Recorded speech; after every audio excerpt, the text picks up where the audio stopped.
දීම එහෙම නැත්නම් බිහි වුණු හේතු මොකක්ද කියලා බලමු. මේ ශිෂ්‍යයා අධ්‍යාපන ක්‍රමයේ ප්‍රතිඵලයක් විදියට කවුද වෙන්න ඕන කියන එක. අර වාගේ දේශපාලඥයෙක් වෙනවද, රටේ ප්‍රධානියෙක් වෙනවද, එහෙමත් නැත්නම් හොඳ පුරවැසියෙක් වෙනවද? මේ මොකක් හරි අධ්‍යාපන ක්‍රමයේ අරමුණ ශිෂ්‍යයා ළඟා කරගෙන තියනවද කියලා බලන්න තමයි මේ ඇගීම බිහි වෙලා තියෙන්නේ. performance based assessment. මෙතෙක් පැවතිලා තියෙන සාම්ප්‍රදායික ඇගීම් ක්‍රම අසාර්ථක වෙලා තියෙනවා. ඒ හින්දා තමයි අපිට මේ performance based එක කාර්ය සාධන ඇගීම ඉදිරිපත් වෙලා තියෙන්නේ අලුතින්. එතකොට මේ සාම්ප්‍රදායික ඇගීම් ගැන අපි පොඩ්ඩක් දැනුවත් වෙලා ඉන්න ඕන. ලිඛිත පරීක්ෂණ තිබුණා. දරුවා ලියන දේ බලලා දරුවා ඇගීමට ලක් කෙරුවා ලිඛිත පරීක්ෂණවල. චර්යා නිරීක්ෂණ කරලා තියෙනවා. ශිෂ්‍යයා කරන දේ ලියලා දෙන දේ බලලා චර්යාව නිරීක්ෂණය කරලා කරන දේ බලලා කියන දේ බලලා ඔන්න අපි ලකුණක් ඇගීමක් ලකුණු පැවරීමක් කරලා තියෙනවා. එතකොට මේ වගේ සීමා ලිඛිත පරීක්ෂණයෙන් පමණක් බලාපොරොත්තු වුණු දේ සිදු වුණාද කියලා බලන්න බෑ. ලියලා දෙන එකෙන්ම අපිට බලන්න බෑ. එදා දරුවගේ ඔළුව රිදෙනවා. එහෙම නැත්තම් පෑන හරියට ලියවෙන්නේ නැහැ. පෑන ගහ ගහ ලියන්නේ. ඉතින් එයාගේ හිතේ තියෙන දේ අපිට ගන්න අමාරුයි. යමක් කරෝලා බලනවා නම් ඒක අපිට අන්න අනුගත වෙලාද ඒ තුල ඉන්නවාද කියන එක අපිට බලන්න පුළුවන්. ඒ හින්දා කාර්ය සාධනය පදනම් කරගෙන ඇගීම් ඇති වෙලා තියෙනවා. එතකොට සාම්ප්‍රදායික ඇගීම් වල මොනවද සීමා සහිතකම් කියලා බලමු. ඉස්සර තිබුණ ඇගීම් වල මොනවද දුර්වලතා කියන එක. එතකොට මේ ලිඛිත පරීක්ෂණ වල අඩුපාඩු තිබිලා තියෙනවා. දැනුම කුසලතා ආකල්ප යන ගුණාංග සේරම මයින්ඩ් බෑ. ආකල්ප මයින්ඩ් බෑනේ. ආකල්පත් මයින්නවා කියන්නකො. භාවිතේ කොහොමද මයින්ඩ්? මම මෙහෙම වුණොත් මම දොස්තර කෙනෙක් වුණොත් මිනිස්සුන්ට උදව් කරනවා කියලා ලිව්වට සත්‍ය වශයෙන්ම කරනවද කියන එක අපිට මැනගන්න බැරුව යනවා. ඒතකොට තේරීම් වර්ගයේ එහෙම නැත්නම් රචනා වර්ගයේ ප්‍රශ්න වලින් දරුවගේ ඉහළ මානසික හැකියාව මයින්ඩ් බෑ. මතකයේ පමණයි මයින්ඩ් පුළුවන්. අර ඉහළ මට්ටමට යන්න අමාරුයි මානසික හැකියාවල. ඒත් එක්කම මේ නිරීක්ෂණය කරන චර්යාව ඊට අදාළ එකක් වෙන්න ඕන. මම ලිඛිත පරීක්ෂණයක් දුන්නොත් වැඩිහිටියන්ට සැලකීම කොහොමද කියලා ඒක ඒ චර්යාවෙන් මේ නිරීක්ෂණය කරන්න ඕන චර්යාව මේ ඒකට අදාළ එකක් විය යුතුයි. එහෙම නැතුව පරිසරයේ සුරැකීම ගැන නිරීක්ෂණය කරන්න බෑ වැඩිහිටියන්ට සැලකීම උගන්නලා. ඒ වාගේ එකට අනුව යන්න ඕන. ලිපි ලිවීම ඉගෙනුවාන් පස්සේ ළමයාට තියෙනවා ලියුම ලියන හැකියාව. සාම්ප්‍රදායික ඇගීමෙන් මේවා හරියට සිදුුනේ නැහැ. එතකොට සමහර දරුවන්ට තමා තුළ වුණු වෙනස ලියා පෙන්වන්න අමාරුයි. ලිවීමේ හැකියාව නැති අය ඉන්නවා. දැන් මම ඔය කියවපු පද මේ නිසඳස. ඔක ලියන්න මට ලියන්න බෑ. ඔක සිංහල කරපු අපේ ස්වාමින් වහන්සේ කෙනෙකුට එමත් නැත්නම් අපේ ටීචර් කෙනෙකුට සර් කෙනෙකුට ඔක ලස්සනට ලියන්න පුළුවන්.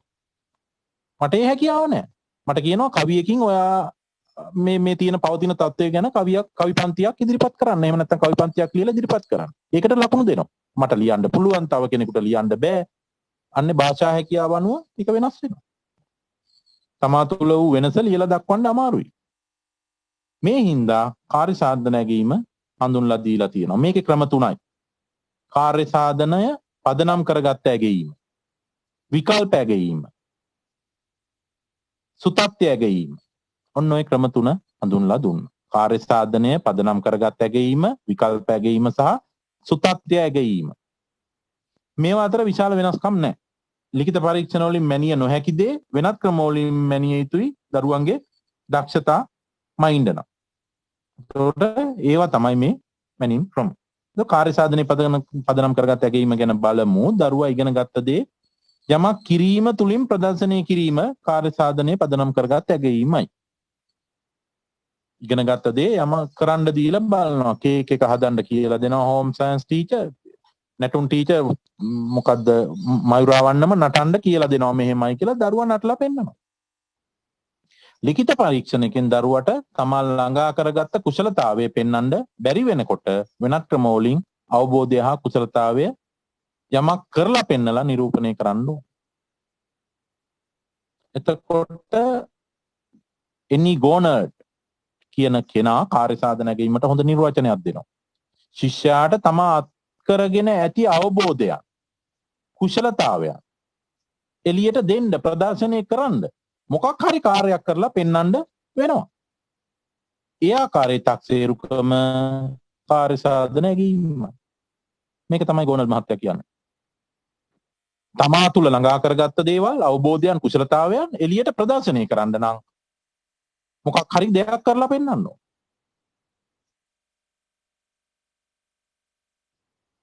මෙන්න මේක තක්සේරු කරන එක කාර්ය සාධන ඇගීම. උදාහරණයක් විදිහට ගත්තොත් කවි පන්තියක් ගායනා කරන්න කියලා දෙනවා. එහෙම නැත්නම් ගෝයම් පැල හිටවීමේ යන්ත්‍රේ ක්‍රියා කරලා පෙන්වන්න දෙනවා. එහෙමත් නැත්නම් චිත්‍රයක් අඳින්න දෙනවා. වාහනයක් පදවන්න දෙනවා.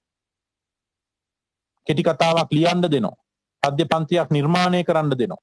ඔය වාගේ දේවල්. රාජකාරී ලියුමක් ලියන්න කියලා දීලා රාජකාරී ලිපියක් ලියවනවා. සාරාංශ කරන්නේ මෙහෙමයි කියලා දීලා සාරාංශයක් ලියන්න දෙනවා. එතකොට මේ කාර්ය සාධනයේ පදනම් කරගත්ත ඇගයීම් මූලිකව තක්සේරු කරන්න අහුවන පදනම් දෙකක් තියෙනවා. මිනුමට ගන්න පුළුවන් පදනම් දෙකක් තියෙනවා. එකක් තමයි නිමැවුම. අනිත් එක කුශලතාව. මේක අපි කලිනුත් කතා කරා කේක් එක හදනකොට. කේක් එක හදනකොට කේක් එකේ නිමැවුම. හෝම් සයන්ස් ටීචර්ලා දන්නවා. දරුවට කියනවා මේවා දාපන් මේවා දාපන් මේවා දාපන් මේක ලිපේ තියපන් බිත්තර දාපන් කාල් ගාපන් මේ මෙහෙම කේක් එකක් හැදෙනවා. අවසානයේ ඔයාලා බලනවා ඒකේ සුවඳ කොහොමද? ඒකේ ටෙක්ස්චර් එක කොහොමද? එබෙනවද? උපුරලාද කේක් එක? අවසාන නිමැවුම කොහොමද කියලා බලනවා. ඊට පස්සේ බිත්තර නැතුව කේක් හදන්න බැයිද? මොනවා හරි දෙයක් අඩු වෙනවා. පාන් පිටි නෑ. මොනවා හරි වෙන පිටි වර්ගයක් තියෙන්නේ. ඒක යොදලා කේක් එක හදන්න පුළුවන් කුශලතාවය එතනද. එක දෙයක් අඩු වුණාට කහට වැඩි වෙන්නේ නැතුව තේ එකක් හදන කුශලතාවය දරුවට කියලා දෙනවා. යමක් නිර්මාණය කරන්න කාර්ය සාධනයේ පදනම් කරගත්ත ඇගීම අවසාන ඵලය තමයි යමක් නිර්මාණය. ඒක තමයි නිමැවුම කියන්නේ. දරුවා චිත්‍රයක් හදන එක. දරුවා ලියපු රචනාව. ඇඳපු ප්‍රස්තාරය. මේවා තමයි නිමැවුම. යමක් නිර්මාණය කිරීම කාර්ය සාධනයේ පදනම් කරගත් ඇගීමේ අවසාන අංගය. නිමැවුම. සමහර වෙලාවට අවසානයේ බලාපොරොත්තු වන දේ නිමැවුම නොවේ. කුශලතාවයක්, හැකියාවක්, දක්ෂතාවයක්. සංගීත ටීචර් ඉන්නවනම් කියා දුන්නු රිද්මේට ගීතේ ගායනා කරන්න කියන. එතන බලන්නේ කුශලතාව. ගායනා කිරීමේ කුශලතාවය. නැටුමක් නටන හැටි ඉගෙන ගත්තා නම් දරුවට නටලා පෙන්වන්න ඕන. මේක නිමැවුමක් නෑනේ. අවසානයේ නැටුවන් පස්සේ ළමයා ඔබලා බලන්නද? ඉඹලා බලන්නද? බෑ. නිමැවුමක් නෑ මේකේ. මේකේ තියෙන කුශලතාවයක් විතරයි. සමහර වෙලාවට මේ දෙකම අගය වෙනවා. නිමැවුමයි කුශලතාවයයි දෙකම අගය. මේ අගය කරනවා. චිත්‍රයක් අඳින්න දීලා දරුවා පාට පැන්සල අල්ලන ක්‍රමේ බලනවා. පාට මිශ්‍ර කරන හැටි බලනවා. චිත්‍රය ඇඳීමේ කලාව බලනවා. රේඛා භාවිතෙන්ද මොකද්ද වක්‍ර රේඛාද බලනවා. මේක නිමැවුමමයිනේ. අවසානයේ චිත්‍රය දිහා බලලා දරුවාගේ චිත්‍ර ඇඳීමේ කුශලතාවය බලනවා. මේක කුශලතාවය. නැටුමක් නටන ක්‍රියාවලිය බලනවා. පාසරම ගොඩ සරම හරියට ඒ කකුල් තියනවද මෑන්ඩියට ඉන්නවද ඒව බලනවා. සර් ඒක නිමැවුමක් නෑ. කුශලතාවය විතරයි බලන්න වෙන්නේ. ඔව් අපිට. දැන් ඒ වුණාට දැන් මූර්තියක් පාය කරන්න දුන්නොත් එහෙම අන්තිමට කුසලතාවයයි නිමවුමයි දෙකම බලන්න පුළුවන් නේද? පුළුවන්. ඒකට කොහොමද තීන්ත සංයෝජනය කරලා තියෙන ආකාරය ඒක අඹලා තියෙන හැටි. ඒක දෙකම බලනවා. හැබැයි නැටුමක කොහොමද කුසලතාවය බලන්නේ? ඒක නැටුමේ ක්‍රියාවලිය දිහා බලලා අපි කුසලතාවය බලනවා. හැබැයි ඒක නිමැවුම බලන්න පුළුවන් නටලා ඉවර වෙනකොට ඒක ඉවරයි. ඒක නිමැවුමක් බලන්න බෑ. නේද? නැටුමක නිමැවුමක් බලන්න පුළුවන්ද? බෑ. හැබැයි මූර්තියක් අමනකොට ඒකේ කුසලතාවය බලන්න පුළුවන්. සර්ලා එකට ගාලා තියෙන තීන්ත මොකද්ද? ඒකේ මොන හස්ත නිර්මාණයද තියෙන්නේ? බුදු පිළිමයක් නම් මොන හස්ත මුද්‍රාවද තියෙන්නේ? හිටි පිළිමයක්ද ඉදි පිළිමයක්ද මොකක්ද මේක බලන්න පුළුවන් අපිට. සිවුරේ රැලි කොහොමද දාලා තියෙන්නේ? මොන සම්ප්‍රදායයටද දාලා තියෙන්නේ? මොන මුද්‍රාවද තියෙන්නේ? මේක බලුවේ හැකි. අවසානයේ මුළු පිළිමය දිහාම බලලා මේක නිමැවුම ශාන්ත පෙනුමක් තියෙන මාර නිර්මාණයක් කියලා නිමැවුම නිර්මාණය කියලා අපි අගය කරන්නේ ඒක. එතකොට මේකේ දෙකම මයින්ඩ් පුළුවන්. හැබැයි නැටුමක කුසලතාවයේ විතරමයි බලන්න පුළුවන්. ඒක නිමැවුම බලන්න බැරුව යනවා. එතකොට කාර්ය සාධනයේ පදනම් කරගත්ත ඇගීම් පාසල් වල භාවිතා වෙනවා එක එක විදිවලට. මේක අපිට ඉතින් ලොකු දෙයක් නෙමෙයි. මේක බොහොම හරි සරල මාතෘකාවක් මේක. මේ පාසල් පාදක ඇගීම් හඳුන්වලා දුන්නේ සාම්ප්‍රදායික ලිඛිත පරීක්ෂණ වලින් අධ්‍යාපනයේ අර බලාපොරොත්තු වෙන අරමුණු වලට යන්න බැරි ඉඳා පාසල් පාදක ඇගීම් බිහි වුණා මේ මෑත කාලෙදී. උදාහරණයක් විදිහට ක්‍රියාවලිය ඇගීම් විවාද මගින් අපි තියෙනවනේ එක එක භාවසට සමිති තියෙනවනේ කතනය වාදනය ගායනය ක්‍රීඩාව ප්‍රසන්ටේෂන් කියවන එක රංගපෑම් මේ ක්‍රියාවලිය අගයනේව නිමැවුම අගයනේව පැවරුම් ව්‍යාපෘති ගවේෂණ නිරීක්ෂණ කවි කතා නාට්‍ය චේත්‍රචාරිකා නිමැවුම් බිත්ති පුවත්පත් පෝර්ට්ෆෝලියෝ කාර්ය සාධන අර ගොනුව චිත්‍ර මූර්ති ප්‍රදර්ශන නිමැවුම අගයනේව. එතකොට මේ ලිඛිත පරීක්ෂණ අතහැරලා කාර්ය සාධන ඇගීම විතරක් යොදා ගන්න බෑ. ලිඛිත පරීක්ෂණ අතරතුර තමයි කාර්ය සාධන ඇගීමත් අපිට බලන්න වෙන්නේ. ඒකයි දැන් ඔය O level අපි ලියපු ළමයින්ට දැන් ප්‍රතිඵල ඉෂු කරගන්න බැරි වෙලා ඉන්නවා. ඒකේ ප්‍රැක්ටිකල් තියපු නැති හින්දා. ඒ කාර්ය සාධන ඇගීම අපිට කරගන්න බැරි වුණ හින්දා කොවිඩ් හින්දා. ලිඛිත පරීක්ෂණ අතරතුර තමයි මේවා යොදා ගන්න එකට හේතුව තමයි අධ්‍යාපන ක්‍රමයකදී ශිෂ්‍යයාගේ ප්‍රජානන ක්ෂේත්‍රයේ ඇතිවන වෙනස්කම් ඉතා වැදගත්. වැඩිපුරම විෂයන් වල තියෙන්නේ දැනගත යුතු අවබෝධ කරගත යුතු දේවල්. ඒවා ඒ නිසා තක්සේරු කරන්න ඕන. ඒකට ලිඛිත පරීක්ෂණ අත්‍යවශ්‍යයි. මං හිතනවා ඒක තේරෙන්න ඇති කියලා. අධ්‍යාපන ක්ෂේත්‍රයේ ශිෂ්‍යයාගේ ප්‍රජානන ක්ෂේත්‍රයේ ඇති වෙන වෙනස්කම් දැනුම බුද්ධිය කොහොමද වෙනස් වුනේ කියලා බලන්න තමයි ගොඩක් අපේ සබ්ජෙක්ට් තියෙන්නේ. ඒක බලන්න බෑ කාර්ය සාධන. එහෙනම් ලිඛිත තියලා ඒක තුල යමක් උකහා ගත්තාද කියන එක බලන්න පුළුවන් ප්‍රැක්ටිකලි පරීක්ෂණයක් තියෙනවා. ඒ හින්දා තමයි අපි අධ්‍යාපන ක්‍රමයේ මේ විභාග කේන්ද්‍රීයව යන්නේ. ලිඛිත පරීක්ෂණ විශාල පිරිසකට එකවර දෙන්න පුළුවන්. සතිය ප්ලෑන් කරා සතිය විභාගෙ තියන්න පුළුවන්. කාර්ය සාධනේ කොහොමද? එක එක්කෙනා ගෙන්නලා එක එක අරයාගෙන් එළියට යනකොට අහනවානේ නැටුම් අපි චිත්‍රවල චිත්‍ර නෙමේ සංගීතයේ ඔය ප්‍රැක්ටිකල් වල මතකනේ අපි O level A level වල එළියට ගිහිල්ලා අහනවා මොකද්ද මචං ආවේ මොකද්ද පස් දිනකෙන් ඇහුවනම් පේපර් පහ ඇවිලියට ඇවිල්ලා. එහෙනම් එක එක්කෙනාට වෙන වෙනම හදන්න ඕන. කාර්ය සාධන පදනම් කරගත්තු ඇගීම් කරොත් එක් දරුවට වෙන වෙනම කරන්න ඕන. විශාල කාලයක් ගත වෙනවා. එතකොට මේ සාම්ප්‍රදායික එහෙම නැත්නම් ලිඛිත ඇගීම් වලින් හැමදේම බලන්න බෑ. ඒ හින්දා දරුවගේ අවබෝධයන් හා කුසලතාවයන් පෙන්වන්න අවශ්‍ය වෙනත් ක්‍රමවලට යන්න වෙනවා. අවබෝධයන් සහ කුසලතාවයන් පෙන්වන්න වෙනත් ක්‍රමවේද අපිට අනුගමනය කරන්න වෙනවා පාසල තුල.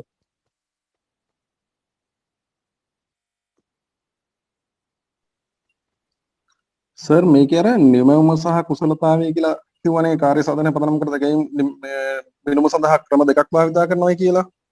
ඔව්. නිමවුමයි කුසලතාවය ගන්න පුළුවන් නේද? ඔව් නිමවුම වෙනම මනින්න පුළුවන්. පුළුවන්. නිමවුම වෙනම මැනුව හැකි කාර්ය එහෙම නැත්නම් මේ කුසලතාවයේ වෙනම මැන්න හැකි නිමවුම සහ කුසලතාවයේ දෙකම එකතු කරලා වෙනම මැන්න හැකි. ක්‍රම තුනයි. අන්න හරි සර්. ඔව් සර්. හැබැයි ප්‍රධාන ක්‍රම දෙකයි. නිමවුම හා කුසලතාවය. මේ දෙක ඒකාබද්ධ කරලා මයින් එක ඒක අර සාමෝදානික ක්‍රමයක් හින්දා තමයි මම ඒක දෙකයි කියලා කිව්වේ. මම හිතන්නේ සර්ුත් දීලා තියෙන දෙකට තමයි. ඒ දෙකත් මේ එකතු කරලා මයින්ද පුළුවන්. නිමවුම සහ කුසලතාවයේ ඒක හදන විදිහා බලලා හදන ක්‍රමවේදයේ දාන සීනි ප්‍රමාණය කෝප්පේ පිළිගන්නන හැටි එහෙම කරලා සහ රසයෙන් අපිට නිමවුම බලලා කුසලතාවයත් බලන්න පුළුවන් හදාගෙන යනකොට. අර ඇහුව මූර්තිය වාගේ තමයි. ඒක තුනකටත් ලියන්න පුළුවන්. ඒක තමන්ගේ දැන් මේවා අර පොඩි පන්ති වල වාගේ මාකින් ස්කීම් එක රෆ් නෑනේ. ඒ හින්දා අපිට ඒ විදිහට ලියා ගන්න පුළුවන් අපේ හාමුදුරුවෝ. අභිමතේ පරිදි ලියන්න පුළුවන්. අභිමතේ පරිදි ලියන්න පුළුවන් මේ ඒ ප්‍රශ්නය තුල ගොනු වෙලා. මම කිව්වා ලිඛිත පරීක්ෂණ විශාල පිරිසකට එකවර දෙන්න පුළුවන් කියලා. විශාල කරුණු ප්‍රමාණයක් ආවරණය කරන්න පුළුවන්. මුළු සිලබස් එකක් පැය 3න් බලන්න පුළුවන්. උසස් පෙළ සාමාන්‍ය පෙළ හිතලා බලන්නකො. එතකොට කාර්ය සාධනය පදනම් කරගෙන කරොත් එහෙම එක් එක් දරුවට වෙන වෙනම මේවා කරන්න විශාල කාලයක් යනවා කියන එකෙන් තමයි මම මේ අපි නැවැත්තුවේ. එතකොට ලිඛිත ඇගීම් වලින් හැමදේම බලන්න බෑ. ඒ හින්දා දරුවගේ අවබෝධය කුශලතා පෙන්වන්න අවශ්‍ය විවිධ ක්‍රම වලට අපි යන්න ඕන. ලිඛිත පරීක්ෂණයෙන් දැනුම හා අවබෝධය පමණමයි බලන්නේ. කාර්ය සාධන ඇගීමෙන් දැනුම බලන්න පුළුවන්. අවබෝධය බලන්න පුළුවන්. නෑ. මේ දෙක මැනීම අපිට කාර්ය සාධනය අවශ්‍ය නෑ. දැනුමයි අවබෝධය අපිට මයින්ඩ් ඕනේ නෑනේ. ඒව ඇති හින්දානේ දරුවට යමක් කරලා පෙන්වන්න පුළුවන් වෙන්නේ. අන්න ඒක ඔළුවට දාගන්නකො. ලිඛිත පරීක්ෂණයකින් දැනුමයි අවබෝධයයි විතරයි බලන්නේ. හැබැයි කාර්ය සාධනයකීමේදී අපිට දැනුම බලන්න ඕනේ නෑනේ. අවබෝධය බලන්න ඕනේ නෑනේ. මේ දෙක තියෙන හින්දානේ මොකක් හරි කරලා පෙන්වන්නේ මේ මිනිස්සයා. ඇන්ජිමක් තියෙනවා. ඇන්ජි මේක මෙහෙමයි වැඩ කරන්නේ මේක මෙහෙමයි වැඩ කරන්නේ ඒ දැනුම අපිට එතන වැඩක් නෑනේ. මේ ඇන්ජිම ගලවලා හයි කරන්න පුළුවන් හැකියාව තියෙනවා කියන්නේ මිනිහට ඒ ටික පුළුවන් කියන්නේ. ඒ කොටස් අඳුන ගන්න ඒක මෙතෙන්ටයි එන්නේ මේකට හයි කරන්නේ මේ කෑල්ල මේකට දාන්නේ මේවා ඒව දන්නේ හින්දා තමයි මිනිහා ඒකට කාර්ය සාධනය ගැනීමට බහින්නේ. කුසලතාවය ලබාගෙන තියෙන්නේ. ඒ දැනුම සහ අවබෝධය නිසා.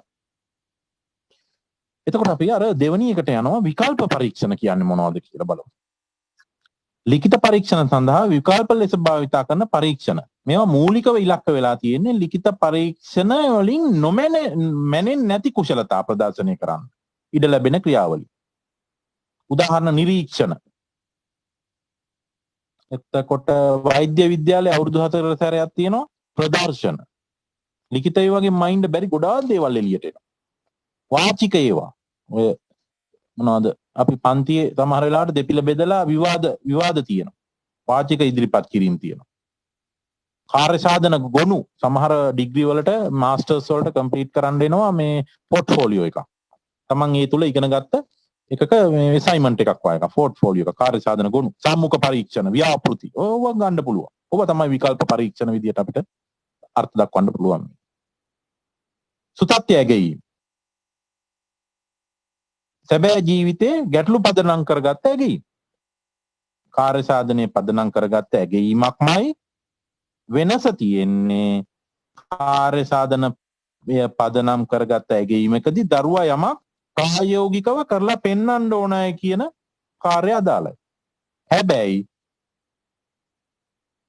ඒකෙදි ප්‍රායෝගිකව කරලා පෙන්වන කාර්ය කොච්චරක් දුරට සැබෑ ජීවිතයට සම්බන්ධ කරනවාද කියන එක කාරණයට අපි වැඩි තැනක් දීලා නැහැ. නමුත් වර්තමාන ඇගීමේදී මේ විශේෂ තැනක් යොමු කරලා තියෙනවා සැබෑ ජීවිතයට සම්බන්ධ ක්‍රියාකාරකමකින් ඇගීම කළ යුතුයි කියන එක. මේකදී යථාභූත බව, සැබෑ බව, සත්‍ය බව, සුතත්‍ය බව සැබෑ ජීවිතයට කොච්චර සමානද කියන එක තමයි මේකෙන් බලන්නේ. ළමයා ඉගෙන ගන්නේ ජීවිතේ මුහුණ දෙන ගැටලුවකට මුහුණ දෙන්න නම් ජීවිතයයි සැබෑ ගැටලුවයි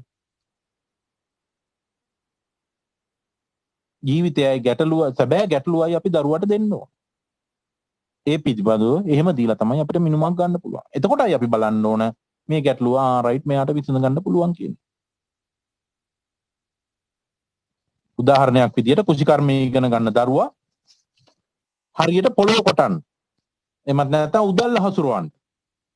දන්නේ නැත්තම් අපේ හාමුදුරුවනේ මේ මිනිස්සයාට ප්‍රසන්ටේෂන් එකක් දීලා ව්‍යාපෘතියක් දීලා වැඩක් තියෙනවද? උදැල්ල උස්සලා උදැල්ල අල්ලලා කොට මහ පොළොව කොටා ගන්න බැයි නම්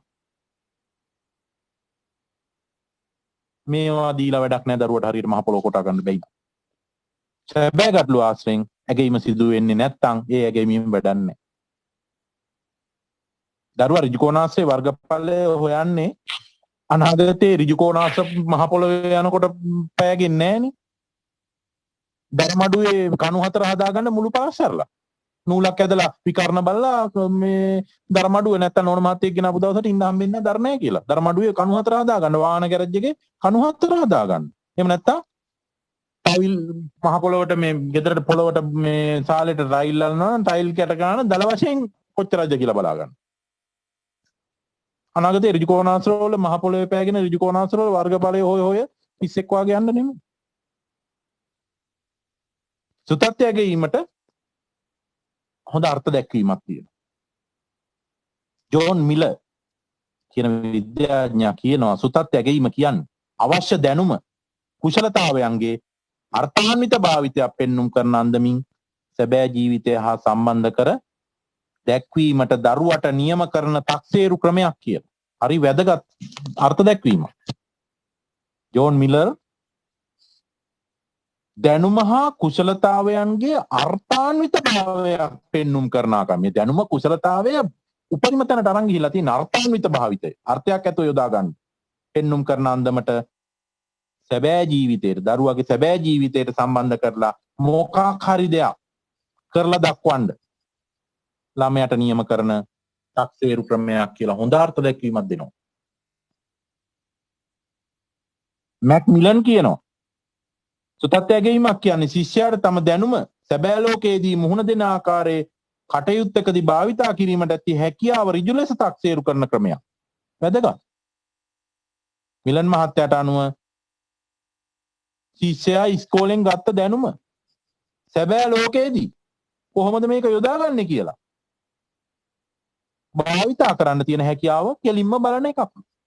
උට කියනවා අපි උගන්වනවා පන්ති කාමරයේදී ප්‍රජාතන්ත්‍රවාදයේ එකේ කාට මේවා කරන්න එපා, හිංසා කරන්න එපා, ඒ වගේ තැන්වල ඉන්න එපා.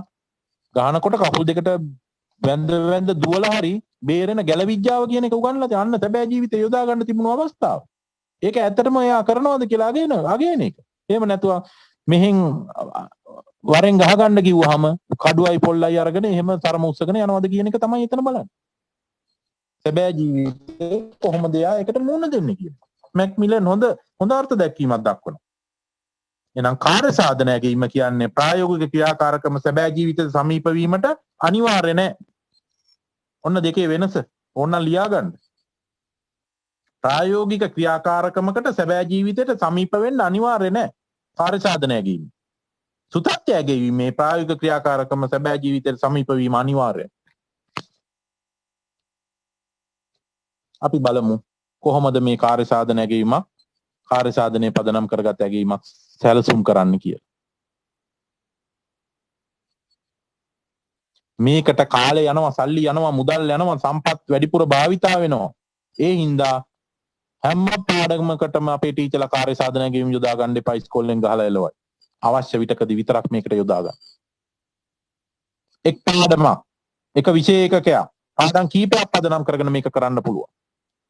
කසල කළමනාකරණය, පරිසර සංරක්ෂණය, එතකොට පොහොර නිෂ්පාදනය, මේ වගේ එක්ක විෂයන් කීපයක් අල්ලලා කොම්පෝස්ට් කොටුවක් හදන්න පුළුවන් ඉස්කෝලේ. එක එක පාඩමට එක එක අනුමාපකාවට මේවා කරන්න ගියොත් අපිට මුදල් නැහැ, කාලය නැහැ. කාර්ය සාධනයකින්මක් සැලසුම් කරන්න පුළුවන්. එහෙනම් විෂයන් කීපයක් අල්ලගෙන ඉස්කෝලේ ගුරුවරු කීප දෙනෙක් එක්ක කතා වෙලා හදන්න පුළුවන්. පාසලේ පිවිසුම අලංකරණය කිරීම, පරිසරයටත් පුළුවන්, කෘෂිකර්මයටත් පුළුවන්, ප්‍රජා සම්බන්ධ මොනවා හරි ඒ තියෙන විෂයන් වලට පුළුවන්. දැනුවත් කිරීමේ බෝඩ් ඉස්කෝලේ මැප් එක ගහන්න පුළුවන්. එතකොට ඒ විෂයන් කීපයක් එකතු කරගෙන පාලන අධිකාරියත් ඇඳගෙන ඔන්න අපිට කරන්න පුළුවන් සාර්ථක දෙයක්. ඕනම පාඩමකට ලිඛිත පරීක්ෂණ හදන්න පුළුවන්. හැබැයි ප්‍රායෝගික පරීක්ෂණ හදන්න අමාරුයි. ඒක ඔළුවේ තියාගන්න. කාර්ය සාධනයකම සැලසුම් කරනකොට පාඩම් කීපයක විෂය ඒකකයක් තුළ අරමුණු හොඳින් පරීක්ෂා කිරීමෙන් පස්සේ සමහර අරමුණු ඊට වෙලාද කියලා බලන්න ලිඛිත පරීක්ෂණ යොදා ගන්න වෙනවා. ඒවා බලලා තීරණය කරන්න බෑ. එහෙමනම් ඒ අරමුණු ඊට තියෙනවද කියලා බලන්න ශිෂ්‍යයාට කවර කාර්යයක් පැවරීම තුලින්ද මේ අරමුණ අරගෙන තියෙන්නේ කියලා තීරණයක් ගන්න ඕන. අන්න ඒකට කාර්ය සාධන පැවරීමක් තුලින් යන්න පුළුවන්. එම අරමුණ ඊට වෙලාද කියලා කාර්ය සාධන ඇගීමක් තුලින් බලන්න පුළුවන්. ශිෂ්‍යයා නිරත වෙන කාර්යයේදී මැනීමට අපේක්ෂා කරන අරමුණු අනුව තමයි කාර්ය සාධන ඇගීම පදනම් වෙන්න ඕන. ඒක වැදගත් කාරණයක්. එතකොට මේකෙදි කොහොමද මේක කරන්නේ? ශිෂ්‍යයාට පැවරිය යුතු කාර්ය අඳුන ගන්න ඕන ගුරුවරයෙක් විදියට.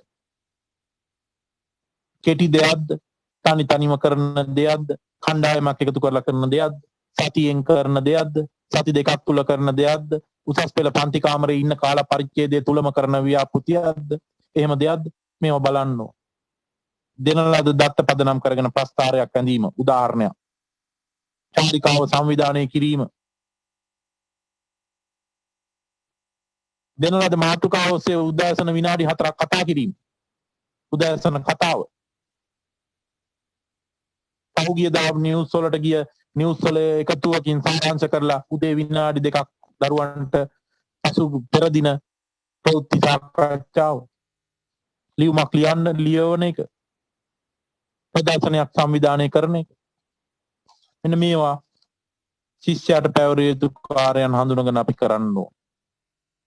මෙහෙම පවරනු ලබන කාර්යයන් ශිෂ්‍යයා කරනු ලබන දෙයක්. එහෙම නැත්නම් චර්යාවක් තියෙනවා මේකේ. මේ චර්යාවට සමාන චර්යා අරමුණක තියෙන චර්යාවකට වඩා පුළුල් අර්ථයක් මේකේ තියෙනවා.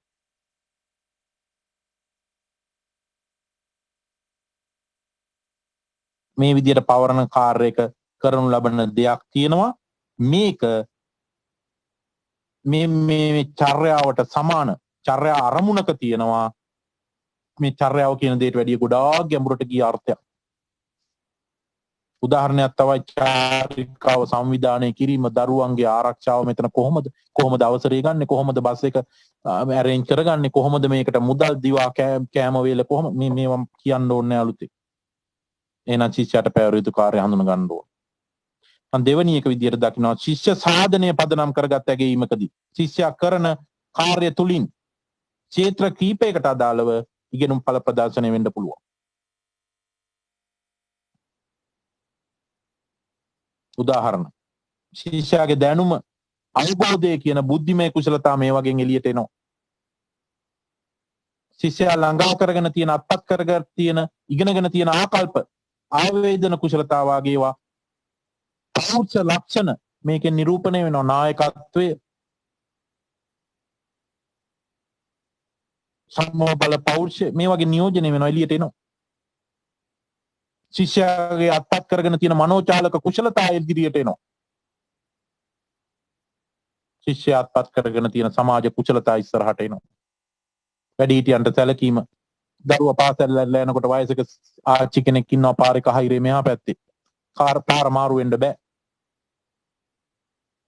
දරුවා අනේ පව් කියලා මනෝචාලක හැඟීම ඇවිල්ලා මෙයා එහා පැත්තට මාරු කරනවා.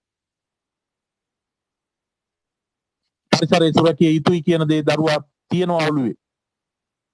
දරුවා මේක ක්‍රියාවේ යොදවනවා. සමාජ කුසලතා පේනවා පරිසරය රැක ගැනීමට දරන ප්‍රයත්නය. සමස්තයක් විදියට ශිෂ්‍යාත්පත් කරගෙන තියෙන නිපුණතාවය ප්‍රජානන ආවේදන මනෝචාලක විදියට අපිට ප්‍රදර්ශනය වෙනවා. තුන්වෙනි කාරණේ ඒ ඇගීමට අදාළව අරමුණු ලියා දැක්වීම හෝ තීරණය කිරීම කරන්න.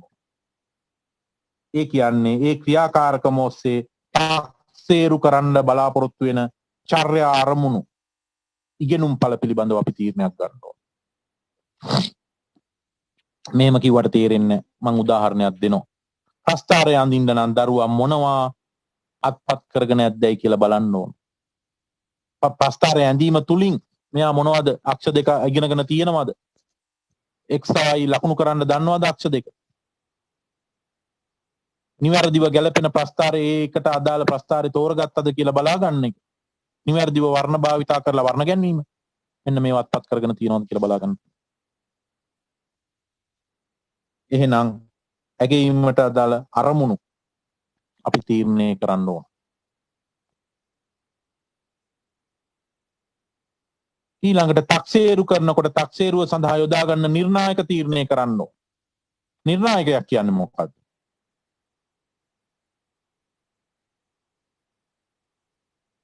තක්සේරුව මගින් දරුවට පවරන ලබන කාර්යයේ සාර්ථක අසාර්ථක බව තීරණය කරන්නේ මොන අංශ වලින්ද මොන ගුණාංග වලින්ද මොන ලක්ෂණ වලින්ද මොන කාරණා පදනම් කරගෙනද කියන එක තීරණය කරන එක නිර්ණායකයා.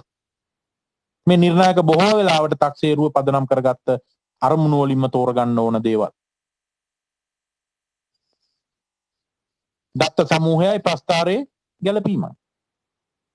චර්යාමය අරමුණක් නම් ඒකේ තියෙන චර්යාමය අරමුණ තමයි ශිෂ්‍ය ප්‍රස්ථාරයේ අක්ෂ දෙක නිවැරදිව හඳුනා ගැනීම. නිවැරදිව දැක්වීම. නිර්ණායකයේ තමයි ශිෂ්‍ය ප්‍රස්ථාරයේ අක්ෂ නිවැරදිව දක්වා තිබීම. වාචික ඉදිරිපත් කිරීමක නිර්ණායකයේ තමයි නිවැරදිව කතා කරන එක. නොපැකිලව කතා කරන එක, අදහස් ඉදිරිපත් කරන එක, වඩා පැහැදිලිව ඉදිරිපත් කරන එක. වාචික ඉදිරිපත් කිරීමක නිර්ණායකයා.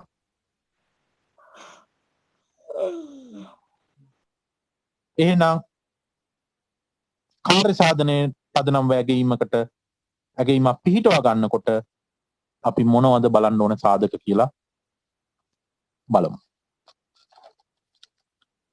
පැහැදිලි හා නිශ්චිත වෙන්න ඕන. මේ නිර්ණායක පැහැදිලි හා නිශ්චිත වෙන්න ඕන. දත්ත සමූහය නිරූපණය කරන්න ප්‍රස්ථාරයේ යෝග්‍යතාවය තමයි නිර්ණායකය. නිශ්චිත වෙන්න ඕන, පැහැදිලි වෙන්න ඕන. ප්‍රායෝගිකව නගා කරගත්ත හැකි දේවල් වෙන්න ඕන. කවියක් ගායනා කරනවා නම් තාලයකට අනුව ගයන්න ඕන. එතකොට මේකේ මොකද්ද ප්‍රායෝගිකව ළඟා කරගන්න පුළුවන්? තාලයකට අනුව ප්‍රායෝගිකව කරන්න පුළුවන් තාලයකට. ගායනා කිරීම තාලයකට අනුව කරන්න පුළුවන්.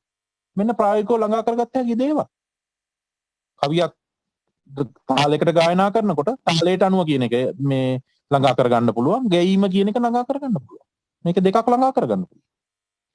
මේ නිර්ණායකයේ කියන ගුණාංග නිරීක්ෂණය කළ හැකි වෙන්න ඕන.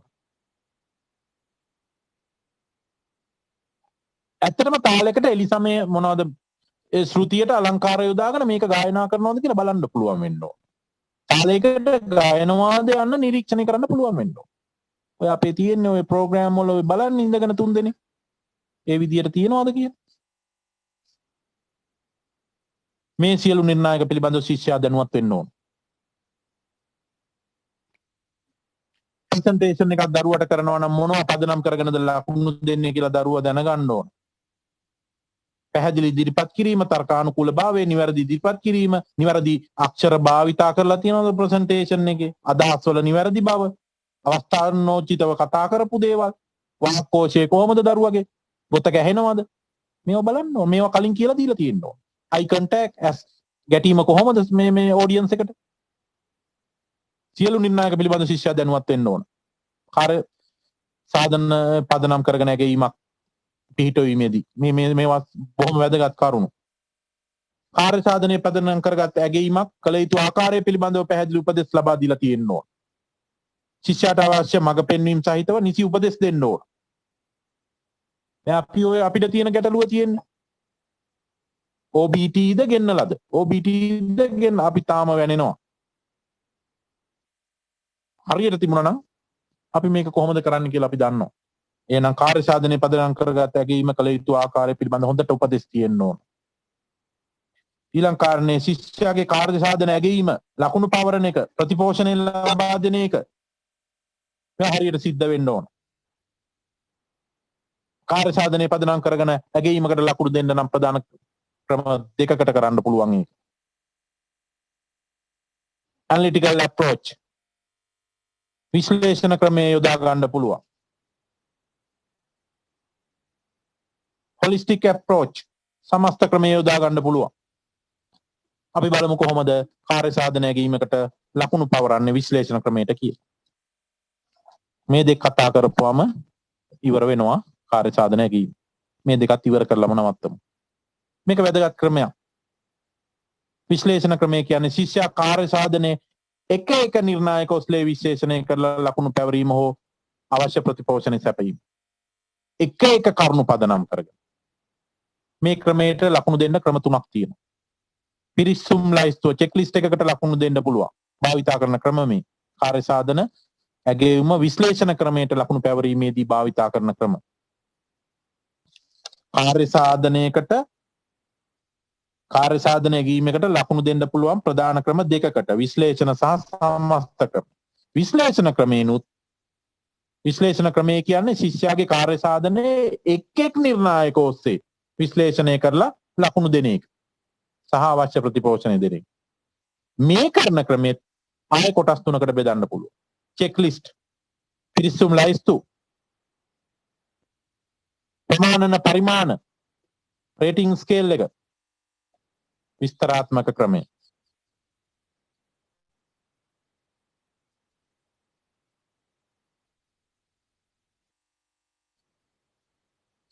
රුබ්‍රැක්ස්, විස්තරාත්මක ක්‍රමය. බලමු පිරිසුම් ලයිස්තු ක්‍රමය. මේක හරි ලේසි. එක් නිර්ණායක ඔස්සේ දක්වපු ගුණාංග තියෙනවද නැද්ද කියලා සඳහන් කරන එක විතරයි. නිර්ණායකයේ දාගන්න ඕද නැද්ද දාගන්න. දෙන ලද දත්ත සමූහයකට ප්‍රස්ථාරය ගැලපේද? ඔව්. හරියට දාගන්න. අක්ෂ නිවැරදිව ලකුණු කර ඇත්තේද? නැහැ. නැහැ තැන හරියට දාගන්න. නිවැරදි ලෙස ප්‍රස්ථාරයට දත්ත ඇතුළත් කර තිබේද? ඔව්. නිවැරදි ලෙස වර්ණ ගන්වා තිබේ. අන්න එච්චරයි මේක. පිරික්සුම් ලයිස්තුව. පිරික්සුම් ලයිස්තුවට අනුව දරුවට ලකුණු දීමක් ඕනනම් සිද්ධ කරන්න පුළුවන්. වැඩිපුර ප්‍රතිපෝෂණය කිරීමේ අවශ්‍යතාවයත් මේකෙන් ඉෂ්ට කරනවා. කාර්ය සාධනයේ පදනම් කරගත් ඇගීමකදී වැඩිපුර ප්‍රතිපෝෂණය දෙන්න පුළුවන් ළමයාට. ප්‍රතිපෝෂණය දෙන්න දරුවගේ දක්ෂතාවයේ හෝ දුර්වලතාවය අපට ඊටාම වැදගත්. ළඟා වෙලාද මෙතෙන්ට ප්‍රස්ථාරය අක්ෂ හරියට තෝරගන්න ඒ තත්ත්වයට ළඟා වෙලාද දරුවා. එහෙම නැද්ද කියන එක අපිට මේවා හරි වැදගත් ගුරුවරු විදියට. චෙක්ලිස්ට් වලින් එහෙනම් දරුවගේ ළඟාවීම හා ළඟා නොවීම අපිට දැක්ක ගමන් කියන්න පුළුවන්. චෙක්ලිස්ට් එක ඇහැ ගැටුණු ගමන් ඔව්ද නැද්ද කියලා අපිට පේනවා. මේකයි මම වැදගත් කියලා කිව්වේ. ප්‍රමාණන පරිමාණ පත්‍රය. යම් නිර්ණායක ඔස්සේ ශිෂ්‍යයා පත් කරගත යුතු දේ ඇත නැත ලෙස වර්ග කරන්න පුළුවන්. දේවල් නෙමෙයි. එක නිර්ණායක ඔස්සේ දරුවා අත්පත් කරගන්න තියෙන දේවල් ඔහුද නැද්ද කියලා අපිට කියන්න බෑ. භාගයට ඔහු වෙන්න පුළුවන්, භාගයට නෑ වෙන්න පුළුවන්. හේතුව තමයි ඒක විවිධ ප්‍රමාණ වලින් අඩු වැඩි වීමට ලක් වෙලා තියෙන්න පුළුවන්. භාගයට ඔව් භාගයට නෑ. එහෙම එකක් නෑ. මම උදාහරණයක් කිව්වේ. චෙක් ලිස්ට් වල නම් ඇත නැත ලෙස වර්ග කරන්න පුළුවන්. කළ හැකි දෙයට විතරක් යොදා ගන්නවා. මේ අදාළ ගුණාංගයේ කොතෙක් දුරට තිබේද? අදාළ ප්‍රමාණය තරහා කිරීමක් මේකෙදි කරන්න ඕන. ප්‍රමාණන පරිමාණ ක්‍රමයේදී. උදාහරණයක් මාතෘකාවට අදාළ බව, ඉතා හොඳයි, හොඳයි, සාමාන්‍යයි, සංවර්ධනය වෙන්න ඕන. ඉතා සතුටුදායකයි, සතුටුදායකයි, සාමාන්‍යයි, දුර්වලයි. මෙන්න මේ විදිහට තරහා කරන්න පුළුවන්. නිපුණතා මට්ටමට පැමිණලා තියෙනවා කියන එක ඉහළ මට්ටමකට පැමිණ ඇත, මධ්‍යස්ථ මට්ටමේ ඇත, අඩුපාඩු සහිත මට්ටමක ඇත. නිපුණතා මට්ටමක පැමිණ නැත කියන එක, ඇත කියන එක එහෙම, නැත කියන එක ඉහළ මට්ටමක ඇත, මධ්‍ය මට්ටමක ඇත, අඩු මට්ටමක ඇත. 1 2 3 4 කියලා නිපුණතා මට්ටමට පැමිණලා තියෙනවා කියන එක පරිමාණ ප්‍රමාණයන් ඔස්සේ විචලන වෙන ආකාරය මේකෙන් බලා ගන්න පුළුවන්.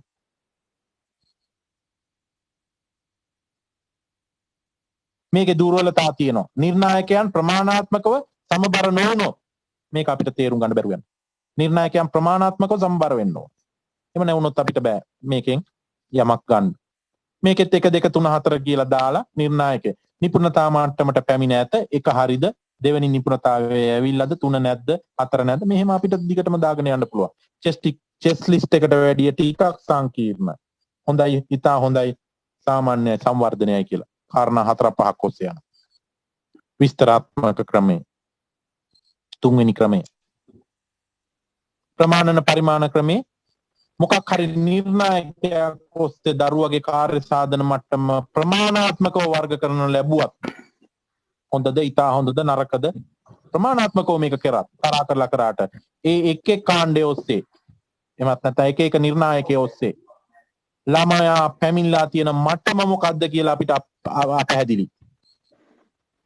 උදාහරණයක් කියනවා නම් කිසියම් මොකක් හරි නිර්ණායකයක් ඔස්සේ ළමයා ළඟා වෙලා ඇති මට්ටම සතුටුදායකයි කිව්වට ඒකෙන් අදහස් වෙන්නේ මොකද්ද? නිර්ණායකය තමයි දී ඇති දත්ත ප්‍රස්ථාරයේ ලකුණු කිරීම.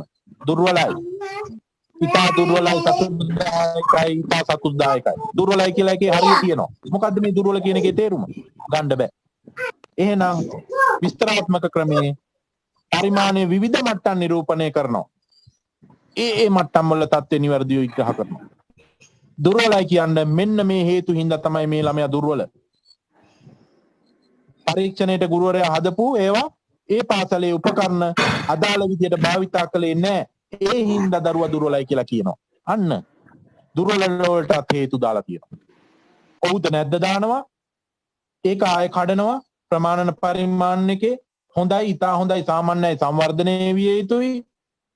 විස්තරාත්මක ක්‍රමේ දුර්වලයි නම් මොකක් නිසා දුර්වලයිද කියලා දක්වන්න. ඔච්චරයි. ඕක තමයි සාරාංශය.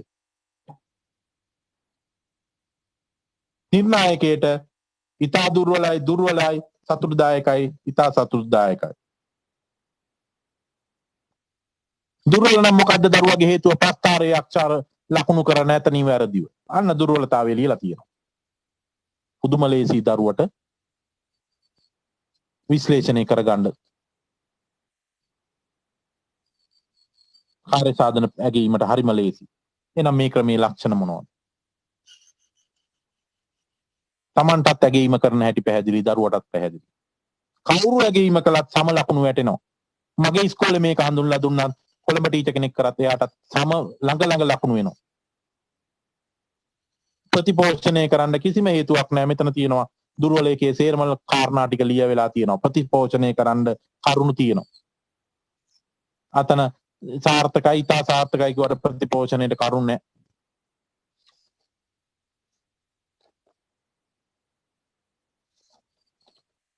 ඊළඟට අපි බලමු අවසාන ක්‍රමය, සමස්ත ක්‍රමය.